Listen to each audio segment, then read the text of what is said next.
உலக மக்கள் எல்லோருக்கும் வணக்கம். குரு ஜோதிடம் மூலியமாக நான் உங்கள் ஜி கோபால் பேசுகிறேன். இன்னைக்கு நவ கிரகங்களில் செவ்வாயுடைய பெயர்ச்சியை பத்தி நாம் பார்க்கிறோம். இந்த செவ்வாய் பகவான் ஆகப்பட்டது மீன ராசியிலிருந்து மேச ராசிக்கு பெயர்ச்சி ஆறாங்க. அந்த மேச ராசிக்கு செவ்வாய் வராங்கன்னா அது செவ்வாயுடைய வீடு மேச ராசி. அப்ப இந்த செவ்வாய் பகவானுடைய பெயர்ச்சி கும்ப ராசிக்காரங்களுக்கு எப்படி இருக்க போகிறது அப்படிங்கிறத பத்தி தான் இப்ப நாம் பார்க்க போறோம். கும்ப ராசிக்கு 3ஆம் இடத்து ஆதிபத்தியமும் 10ஆம் இடத்து ஆதிபத்தியமும் இந்த செவ்வாய் பகவான் பெறுகிறார். இந்த செவ்வாய் பகவான்னாவே நம்ம உடம்புல ஓடக்கூடிய ரத்தத்துக்கு காரகன், அண்ணன் தம்பி சகோதர சகோதரிகளுக்கு காரகன். பூமி எத்தனையோ பேர் பூமி வாங்குறாங்க, வீடு வாங்குறாங்க, பல ஏக்கர் வாங்குறாங்க, நிறைய சொத்துக்கள் வாங்குறாங்க அப்படின்னா அதுக்கு அந்த பூமி காரகன் தான். இது போக ஒரு ஜாதகத்துல ஒரு பெண்ணுக்கு நல்ல வரன் வருமா, நல்ல கணவர் கிடைப்பாரா அப்படின்னா அதுக்கு செவ்வாய் பகவான் தான் ரொம்ப ரொம்ப முக்கியம். இவ்வளவு காரகத்தன்மைகளை கொண்டதுதான் செவ்வாய் பகவான். அதனாலதான் ஜாதகத்துல செவ்வாய் பகவானுக்கு முக்கியத்துவம் கொடுக்கப்பட்டிருக்கிறது. அப்ப இந்த செவ்வாய் பகவான் ஆகப்பட்டது கும்ப ராசிக்காரங்களுக்கு எந்த விதமான பலனை கொடுக்கவிருக்கிறார் அப்படிங்கிறத பார்க்க போறோம். அதற்கு முன்னாண்ட கும்ப ராசிக்காரர்களாகப்பட்டது நிறைய பேர் நான் போடக்கூடிய பதிவுகளை நிறைய பேர் பார்த்துட்டு வரீங்க, நிறைய பேர் லைக் பண்றீங்க, நிறைய பேர் சப்ஸ்கிரைப் பண்றீங்க, உங்களுடைய ஜாதகத்தை அனுப்பிச்சு உங்களுடைய விளக்கங்களை கேட்டு தெரிஞ்சுக்கிறீங்க. அது போக இந்த வீடியோ பார்க்குறவங்க அதுல ஒரு சிலர் பார்த்துட்டு சப்ஸ்கிரைப் பண்ணாம போயிடுறீங்க. அவங்களும் சப்ஸ்கிரைப் பண்ணுங்க. இதுவரைக்கும் என்னுடைய வீடியோ பார்த்துட்டு வர எல்லாத்துக்குமே என்னுடைய மனமார்ந்த நன்றிகள். இப்போ நம்ம பதிவுக்கு வரலாம். அப்போ அந்த கும்ப ராசிக்கு செவ்வாய் பகவானுடைய பயிற்சி எப்படி இருக்கும்? கும்பராசியில பிறந்தவங்க அப்படின்னாவே இந்த 12 ராசிகளிலும் 11வது ராசி கும்பராசி.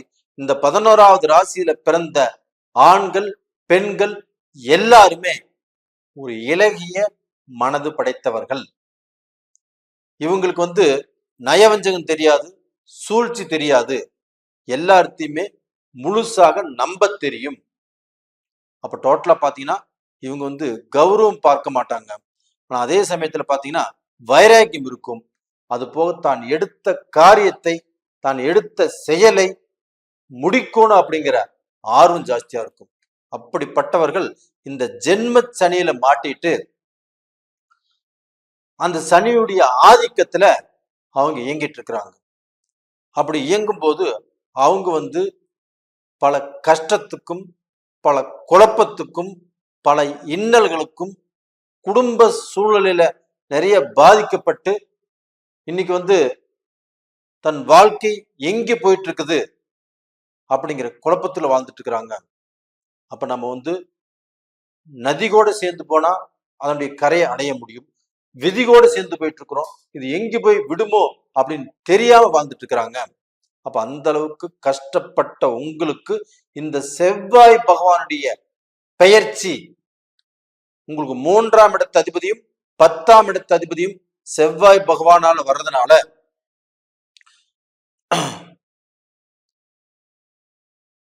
அப்ப பாத்தீங்கன்னா அந்த செவ்வாய் பகவான் ஆப்பட்டது நம்மளுக்கு எந்த விதமான பலனை கொடுப்பார் அப்படின்னா, இந்த செவ்வாய் பகவான் ஆப்பட்டது உங்களை சுத்தி உங்களுக்கு ஒரு அரண் மாதிரி இருந்து கண்டிப்பாக செயல்படுவார்.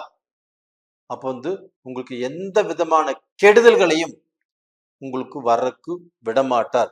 ஃபர்ஸ்ட் செவ்வாய் பகவானுடைய செயலே அதுதான். அப்ப உங்களுக்கு பார்க்க போனா ஒரு பிசினஸ் பண்றதுல குழப்பமா, அந்த குழப்பம் தீரும். ஒரு வேலையில குழப்பமா, அந்த குழப்பம் கண்டிப்பாக தீரும். அதுபோக ஒரு ஜாமீன் போட்டு ஒரு வம்பு வழக்கு சிக்கிட்டீங்களா, அந்த பிரச்சனையை கிளியர் பண்ணுவாரு. ஒரு பிசினஸ்ல ப்ராப்ளமா, அது கண்டிப்பா கிளியர் ஆகும்.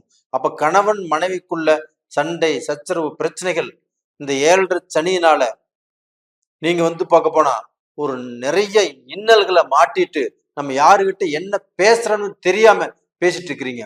அப்ப இதனால உங்களுடைய மனைவிமார்கள் உங்ககிட்ட மாட்டிட்டு பயங்கரமான கஷ்டத்தை அனுபவிச்சுட்டு அந்த கஷ்டத்துடைய விரக்தியில ஒரு சிலர் சேர்ந்து வாழ்றாங்க, ஒரு சிலர் பிரிஞ்சு போறேன்னு சொல்றாங்க, ஒரு சிலர் பிரிஞ்சே போயிடுறாங்க. அப்படி எவ்வளவோ கஷ்டத்தை நீங்க கொடுத்துட்டு இருக்கிறீங்க. அதற்கு காரணம் நீங்க அல்ல, அந்த சனி பகவானுடைய தாக்கம். அப்போ அதே சமயத்துல நிறைய மனைவிமார்களும் குடும்ப சூழ்நிலையை புரிஞ்சுக்காம அந்த அந்த 7.5 சனியுடைய அந்த தாக்கத்தினால மனைவிமார்கள் கணவரை புரிஞ்சுக்காம, மக்களை புரிஞ்சுக்காம தன்னுடைய வாழ்க்கையில பல சோதனைகளை அனுபவிச்சுட்டு இருக்கிறாங்க. இப்படிப்பட்ட உங்களுக்கு அந்த செவ்வாய் பகவான் ஆகப்பட்டது உங்களுக்கு நல்ல ஒரு அரண் மாதிரி இருந்து உங்களுக்கு இருக்கக்கூடிய பிரச்சனைகளை கண்டிப்பாக உங்களுடைய தலையிலிருந்து இறக்கி வைப்பார். உங்களுடைய பாரத்தை கண்டிப்பாக குறைப்பார். அப்போ கும்பராசியில பிறந்தவங்களாகப்பட்டது தன்னை பார்க்க போனா ஒருத்தர் வளர்றதுக்கு விட மாட்டேங்கிறாங்க, வாழ்றதுக்கு விட மாட்டேங்கிறாங்க. நயவஞ்சகர்கள், துரோகிகள் உங்களை பார்க்க போனா எந்த ரூபத்திலும் எந்திரிச்சு நல்ல நிலைமைக்கு வரக்கு விடாம தடுக்கிறாங்க. அப்ப யார் எப்படி வேலை செய்யறாங்க, எப்படி நம்மளுக்கு துரோகம் பண்றாங்க எல்லாமே தெரிஞ்சாலும் அதுல இருந்து தப்பிக்க முடிய மாட்டேங்குது. அதுல இருந்து தப்பிச்சு வெளியில வருவதற்குண்டான வாய்ப்பை இந்த செவ்வாய் பகவான் உங்களுக்கு கொடுத்தே தீர்வார். இப்ப இதனால கும்பராசியில பிறந்த ஆணாக இருந்தாலும் பெண்ணாக இருந்தாலும் இந்த செவ்வாய் பகவானுடைய அனுகிரகத்துல கண்டிப்பாக நல்லா இருப்பீங்க. அது போக கும்பராசிக்கு அந்த சுக்கர பகவானுடைய அனுகிரகம் நல்லா இருக்குது. அந்த சுக்கர பகவான்ங்கிறது கலஸ்தர காரகன். ஒரு திருமணம் நடக்கணும், ஒரு குடும்பம் நல்லா இருக்கணும், ஒரு குடும்பத்துல சந்தோஷம் இருக்கணும், ஒரு குடும்பம் நல்ல வளர்ச்சியா போயிட்டு இருக்கணும், ஒரு குடும்பம் நல்ல சொகுசான வாழ்க்கை வாழணும்னா அந்த சுக்கர பகவானுடைய அனுகிரகம் தேவை. அந்த சுக்கர பகவானுடைய அனுகிரகம் இப்ப உங்களுக்கு இருக்கிறதுனாலையும், அந்த செவ்வாய் பகவானுடைய அனுகிரகம் இருக்கிறதுனாலையும், அந்த குரு பகவான் உங்களுடைய ராசிக்கு 4ஆம் இடத்துல இருந்து அது பார்க்கக்கூடிய இடங்கள் ஒரு சாதகமான இடமா இருக்கிறதுனால கண்டிப்பாக அந்த குரு பகவானுடைய அனுகிரகமும் சாதகமாக இருக்கிறதுனால கண்டிப்பாக கும்பராசிக்காரங்கள் 7.5 சனியில பாதிக்கப்பட்டாலும் இந்த கிரகங்களால 7.5 சனி கொடுக்கக்கூடிய அந்த கஷ்டத்திலிருந்து அந்த பிரச்சனையிலிருந்து தப்பிச்சு நல்ல நிலைமைக்கு கண்டிப்பாக வருவீங்க. சாஸ்திரத்துல ஒரு ரகசியம் இருக்குது. அதாவது தேவகுரு செய்யாததை அசுர குரு செய்வார்னு. அப்ப அந்த அசுர குருங்கிறது சுக்கர பகவான். அந்த சுக்கர பகவானும் உங்களுக்கு நல்லது செய்வதற்குத்தான் காத்துட்டு இருக்கிறாரு. அது இந்த பீரியட்ல. அப்ப இந்த பீரியட்ல உங்களுக்கு இந்த நவ கிரகங்கள்ல குருடைய அனுகிரகம் நல்லா இருக்குது, சுக்கர பகவானுடைய அனுகிரகம் நல்லா இருக்குது, செவ்வாய் பகவான் அப்படி உங்களை அரண்மார காத்துட்டு இருக்கிறாங்க. இவங்களுடைய அனுகிரகம் நல்லா இருக்கிறதுனால 7.5 சனியினால வரக்கூடிய பிரச்சனைகள் இருந்து இப்ப தப்பிப்பீங்க. அப்ப இந்த காலகட்டத்துல ஒரு பிசினஸ் பண்ணலாம், ஒரு பிசினஸ் ஸ்டார்ட் பண்ணலாம், ஒரு நல்ல பொசிஷனுக்கு வரலாம். உங்களுடைய கஷ்டத்தை நீங்க இறக்கி வச்சுட்டு அதுல இருந்து பார்க்க போனா தனம், பணம், வசதி வாய்ப்புகள் இதெல்லாமே சம்பாதிக்கலாம். நீங்க இழந்ததை அடையலாம். எங்க தொலைச்சிங்களோ அங்கேயே தேடலாம். அதே இடத்துல நீங்க இழந்ததை சம்பாதிக்க போறீங்க. இந்த 41 நாட்கள் நீங்க 5 வருஷ காலம் 4 வருஷ காலங்கள் எவ்வளவு கஷ்டப்பட்டிருந்தாலும் அந்த கஷ்டத்திலிருந்து விலகி எனக்கு நல்ல நேரம் வந்துருச்சு அப்படின்னு உங்க வாயாலேயே நீங்க சொல்ல போறீங்க. இதற்கு முன்னாண்ட நான் கெட்ட நேரம், எனக்கு 7.5 சனி, நான் என்னால வாழ முடியாது, என்னால தலை தூக்க முடியாது, எனக்கு எல்லாமே பிரச்சனைகள் அப்படின்னு தாழ்வு மனப்பான்மைய சொல்லிட்டு இருந்த நீங்க இந்த காலகட்டத்துல அது எல்லாத்தையுமே விட்டுட்டு நீங்க எந்திரிச்சு நின்று நீங்க ஜெயிக்க போறீங்க. இது உறுதி. அது போக இப்போ கும்பராசிக்கு அந்த சனியும் சூரியனும் ஒன்னா இருக்கிறதுனால அப்பா மகனுக்கு கண்டிப்பாக பிரச்சனைகள் வரும். அப்பாவுடைய வழியில சில சாபத்தீடுகளும் உருவாகும். அப்ப டோட்டலா பாத்தீங்கன்னா அப்பா மகனுக்கு பிரச்சனை, பிரிவு, வேதனை, கெட்ட வார்த்தையில திட்டிக்கிறது, 2 பேரும் ஒற்றுமை இல்லாம இருப்பாங்க. அப்ப இந்த மாதிரி சமயத்துல அப்பா மகன் பிரிஞ்சு போகக்கூடிய வாய்ப்புகள் உருவாகலாம். நான் சொல்றது என்னன்னா, மகன் அப்படிங்கிறது அப்பா அப்படிங்கிறவங்க நம்மளை வளர்த்து நம்மளை ஆளாக்கி நம்ம இந்த நிலைமை கொண்டு வந்துருக்குறாங்க. இன்னைக்கு அவங்க இந்த அளவுக்கு பேசுறாங்கன்னா அவங்களுடைய நேரகாலம் கெட்டு போச்சு. அப்ப மகனாகிய நீங்கள் அப்பாவுடைய இந்த காலகட்டத்தை புரிஞ்சுக்கிறது நல்லதுதான். அப்ப மகன் பார்க்க போனா எங்கேயோ போய் விட்டு கொடுக்குறீங்க, யாருக்கோசரமோ கைகட்டி நிக்கிறீங்க, எவ்வளவோ பிரச்சனைகளை வெளியில் சந்திச்சு விட்டு கொடுத்து வாழ்ந்துட்டு இருக்கிறீங்க. அப்படிப்பட்ட நீங்க உங்களுடைய குடும்பத்துல உங்க அப்பா கிட்ட விட்டு கொடுத்து அனுசரிச்சு போனால் இந்த குடும்பம் கண்டிப்பாக வளரும், நல்ல ஒரு சந்தோஷமான நிலைமைக்கு வரும். இதே நிலைமை கண்டிப்பாக நீடிக்காது. நீங்க எல்லாம் நல்லா இருக்க போறீங்க.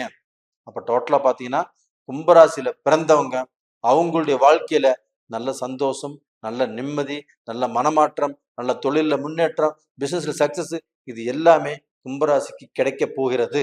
அது போக ஒரு செல்வந்தர்கள், அதாவது முக்கியஸ்தர்கள், அவங்களுடைய பார்வையும் கும்பராசிக்காரர் மேல படப்போகுது. அப்படி படும்போது அவங்களே கூப்பிட்டு உங்களுடைய கஷ்டத்தை தீர்த்து கொள்ளக்கூடிய சூழ்நிலைகள் உருவாகும். அப்போ அவர்களால் நீங்கள் ஒரு படி முன்னுக்கு வரக்கூடிய வாய்ப்புகள் உருவாகும். இது கண்டிப்பாக நடக்கும்.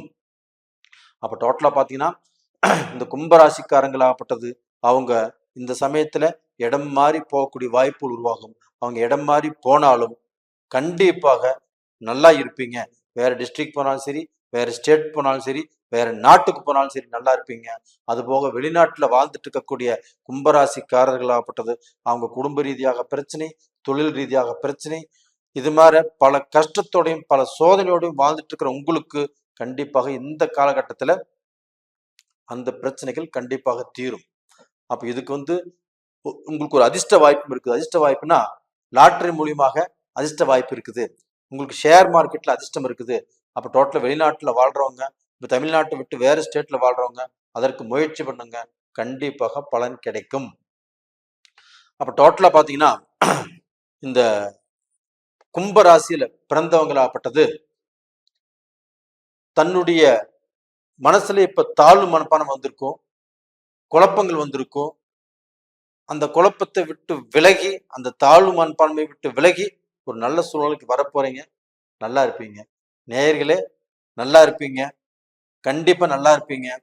இந்த பதிவுல கூட நீங்க எழுதுவீங்க, எனக்கு வரக்கூடிய கஷ்டத்திலிருந்து விடுபட்டு நான் நல்லா இருக்கிறேன் அப்படின்னு சொல்லி. நன்றி. இது போக உங்களுடைய ஜென்ம ஜாதகத்துல நடக்கக்கூடிய தசாபுத்திகள் சாதகமா இருக்குதா பாதகமா இருக்கான்னு தெரிஞ்சுக்கோங்க. அதுதான் உங்களுடைய எதிர்காலத்தை நிர்ணயிப்பது. கீழே 2 நம்பர் கொடுத்துருக்குறோம், கான்டாக்ட் பண்ணுங்க.